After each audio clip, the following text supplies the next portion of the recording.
Today, I'll be showing you how to unlock any phone from any carrier through a simple and free method.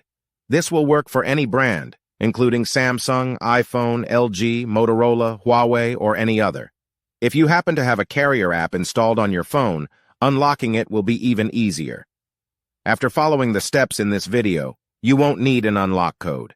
Instead, you'll simply wait for a message in the carrier app indicating that your phone has been unlocked.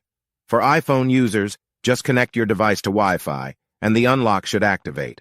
Before we begin, I'd like to mention a small disclaimer.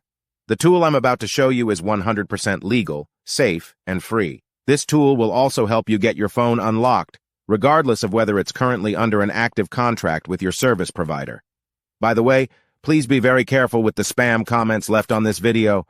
They are all from bots representing people who offer this service for a fee.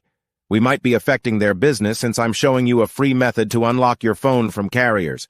Follow my exact steps from this video, and after that, you will have a phone that will work with any SIM card from any carrier in the world. With that said, let's start. All right, so grab your phone and insert an unsupported SIM card. That means a SIM card from a carrier other than your original one. After powering up your phone, you'll receive a message asking for an unlock code. Once you enter the code, your phone will be fully unlocked and ready to use with any carrier. Here's the best part. You can unlock your phone for free on this website. Just follow the instructions here, and you'll unlock your phone for free using a simple method. Thanks so much for watching this video. See you in the next one.